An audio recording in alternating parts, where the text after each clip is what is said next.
Olá, meus amigos, sejam todos bem-vindos para mais um assunto interessante.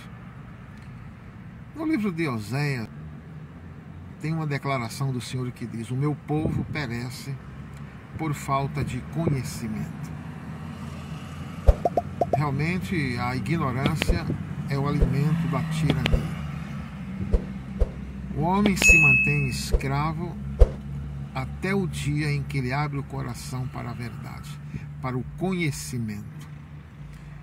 Jesus declarou: e conhecereis a verdade, e a verdade vos libertará. É muito duro ver tanta gente escravizada pela ignorância, pela falta de conhecimento. Claro, todos nós, de algum modo, em dado momento, somos escravos da nossa própria ignorância. Mas temos tudo para nos ver livres dessas amarras. Jesus Cristo foi muito claro quando ele declarou aos fariseus que o conhecimento da verdade os libertaria daquela prisão religiosa.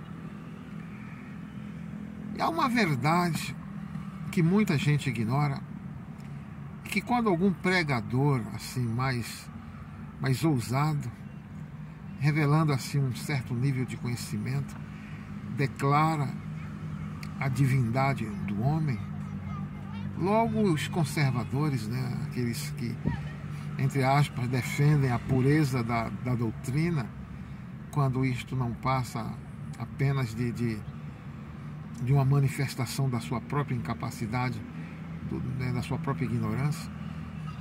Então, se alguém intenta falar sobre esta grande obra de Deus chamada ser humano, então logo ele vai receber um monte de pedradas, vai ser chamado de herege e de coisas parecidas.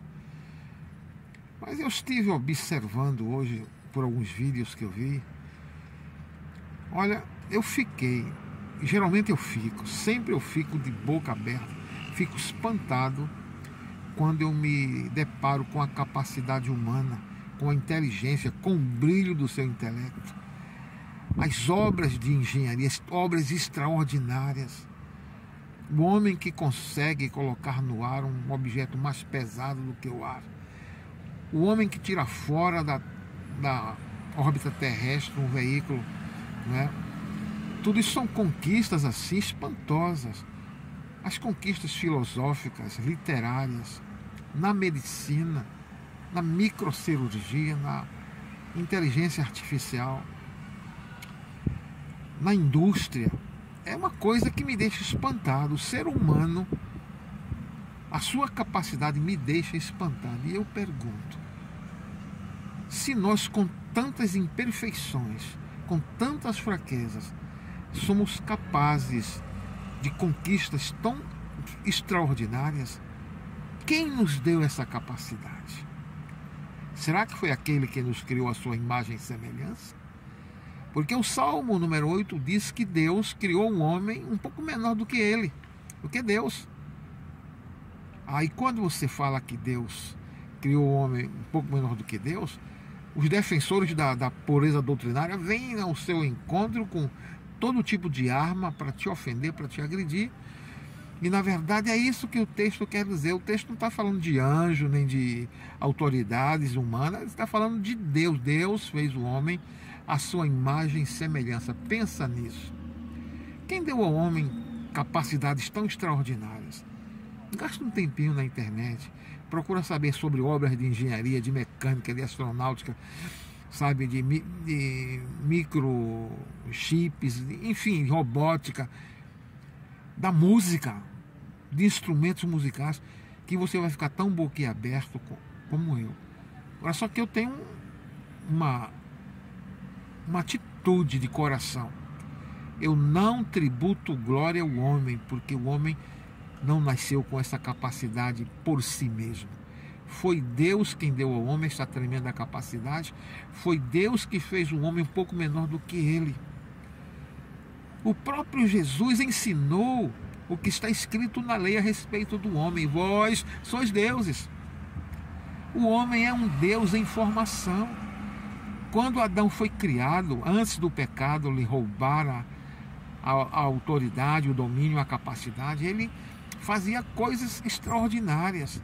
Estes super-heróis da Marvel que você fica no cinema tão maravilhado, aquilo ali é ficção, mas é uma ficção baseada no fato de que Deus criou o homem super poderoso.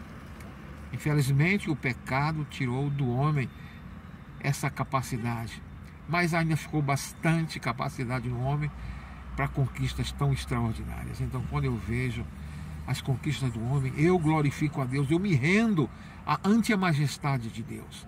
Porque se nós, com tantas fraquezas, somos capazes de coisas tão extraordinárias, é porque alguém nos deu essa capacidade. E esse alguém é Deus.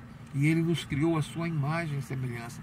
Mas eu faço uma advertência para alguns entusiasmados que vão começar a olhar para si mesmos com os melhores olhos do mundo, que a nossa capacidade vem de Deus. É isso que Paulo diz lá em 2 Coríntios, a nossa capacidade vem do Senhor.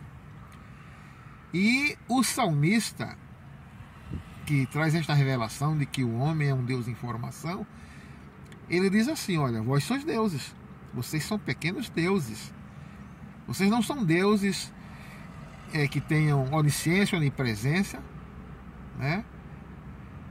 E nem onipotência, mas vocês são deuses. Agora, observem bem, tenham cuidado, porque vocês ainda são homens, vocês ainda estão na carne, e como homens vocês morrerão.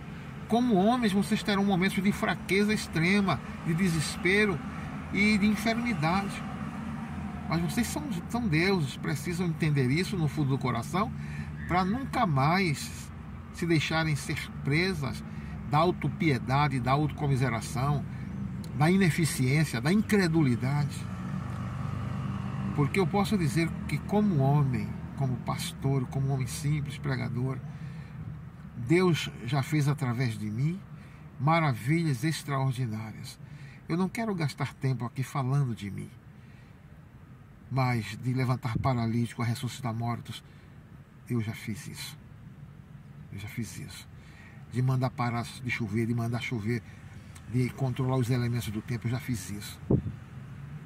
Mas como homem tenho tido momentos de fraqueza e até de falta de fé, de autopiedade, autocomiseração, mas eu tenho lutado contra isso e paulatinamente eu venho conquistando esta convicção de que eu não sou um qualquer. A despeito da minha natureza rebelde e pecadora, eu sou um Deus em formação, porque o meu Pai é o Deus Todo-Poderoso. E até na lei dos homens, um filho adotivo tem os mesmos direitos de um filho natural. Então nós somos deuses e nós precisamos abrir os olhos para essa verdade. Deus nos abençoe e nos coloque no coração esta convicção, e que as grandezas das conquistas humanas não sirvam para enaltecer o homem nem para exaltar o ser humano fraco e pecador, mas para exaltar o seu Deus, o seu Criador, o Todo-Poderoso, o Pai, o Filho e o Espírito Santo. Deus abençoe a todos, em nome de Jesus.